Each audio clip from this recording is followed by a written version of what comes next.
হাহি হাহি নারায়ণ নারদ মুনি হাহি হাহি নারায়ণ নারদ মুনি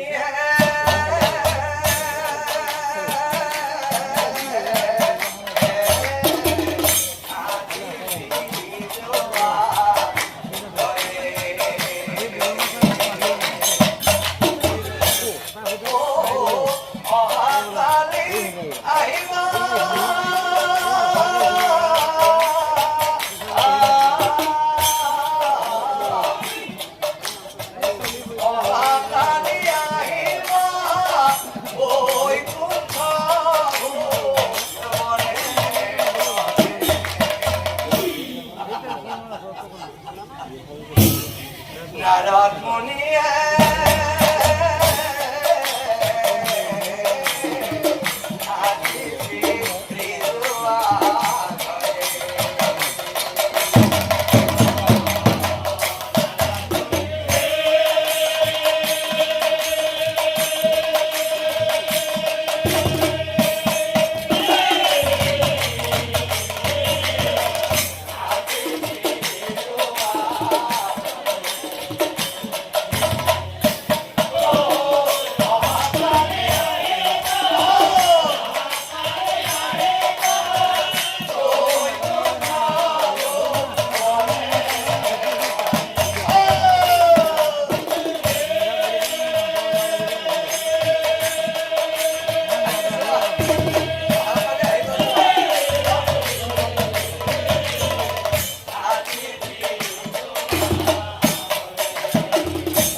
আজি নকয় আকৌ মই অহাকালি আহিব লাগিব হ'ব দিয়া কিবা এটা পাবলৈ হলে কিবা এটা হেৰুৱাবই লাগিব হ'ব দিয়া মই অহাকালি আহিম দিয়া হ'ব দিয়া হ'ব হ'ব বুলি বুলি দিয়া আৰু ঘৰলৈ আহি নাৰায়ণ মুনি মনে মনে ভাবে যিহেতু প্ৰভুই মোক অহাকালি ৰাতিপুৱাই মাতিছে মই যে প্ৰভুৰ শ্ৰেষ্ঠ ভকত এই কথা প্ৰভুই আই লক্ষ্মী দেৱীক ক'ব গতিকে মই ৰাতিপুৱাই প্ৰভুৰ ওচৰলৈ যাব লাগিব কিন্তু ৰাতিপুৱাই যাব লাগিলে মই ৰাতিপুৱা সোনকালে উঠিব লাগিব আৰু সোনকালে উঠিব লাগিলে আজি আৰু খোৱাব নকৰো যা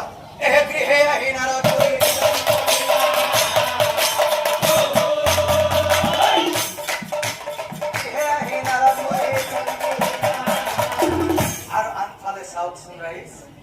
ও প্ৰভু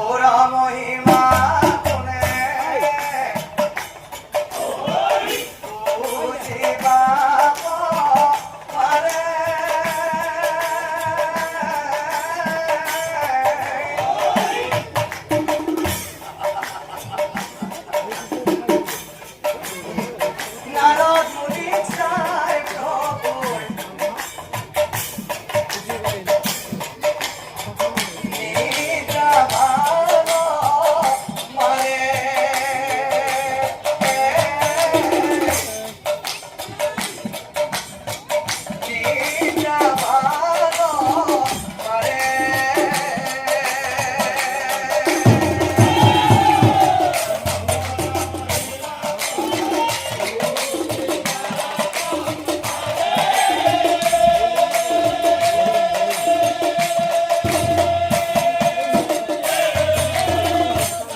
নিদ্ৰা ভঙ্গ হইলা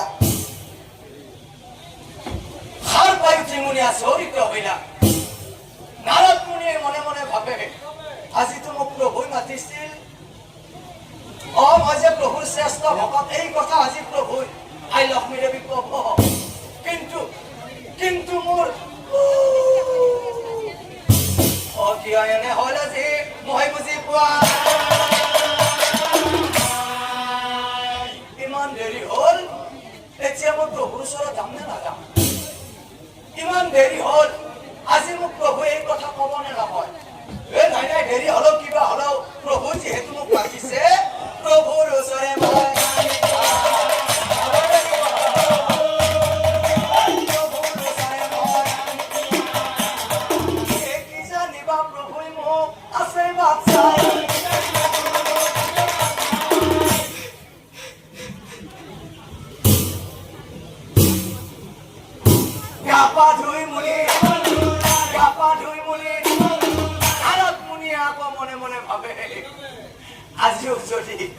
আজিও যদি প্ৰভুৰ ওচৰত মই এই বেশেৰে যাওঁ